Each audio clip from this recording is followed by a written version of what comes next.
સાહેબ કેમ આમ થઈને બેઠા છો? ડર લાગે છે.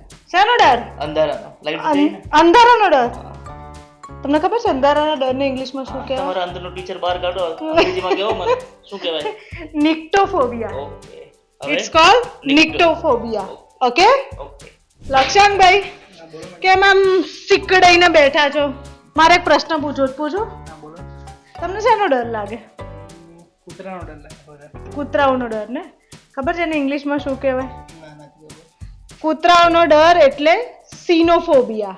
ઇંગ્લિશમાં એને કહેવાય સિનોફોબિયા. કૌશલભાઈ એક પ્રશ્ન પૂછવો છે. હા બોલો. તમને જીવનમાં ડર લાગે? લાગે જ ને. શેનો ડર લાગે? સાપનો વધારે લાગે. સાપનો ડર વધારે લાગે. તમને ખબર છે સાપના ડરને ઇંગ્લિશમાં શું કહેવાય? નહીં ખબર. સાપનો ડર લાગે એને કહેવાય ઓફિડિયોફોબિયા. જીગરભાઈ કેમ આમ ખુલ્લી જગ્યામાં ઊભા છો? મને બંધ જગ્યાને વધારે બીક લાગે.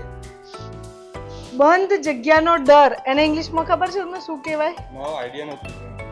બંધ જગ્યાના ડરને કહેવાય ક્લોસ્ટ્રોફોબિયા. ક્લોસ્ટ્રોફોબિયા. દિવ્યરાજભાઈ શું જોવો છો ઉપર? કરોળિયા નથી ને મને કરોળિયાનો ડર લાગે છે. કરોળિયાનો ડર? તમને ખબર છે કરોળિયાના ડરને ઇંગ્લિશમાં શું કહેવાય? નથી ખબર. કરોળિયાના ડરને ઇંગ્લિશમાં કહેવાય એરાકનોફોબિયા. એરાકનોફોબિયા. ઓકે? અક્ષરભાઈ શું થયું?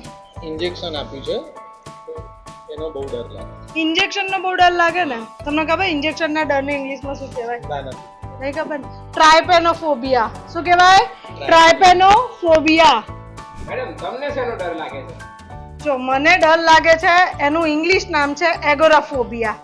તો મિત્રો તમે જણાવો કે એને ગુજરાતીમાં શું કહેવાય? ઇટ્સ એગોરાફોબિયા. છે ને ઇન્ટરેસ્ટિંગ?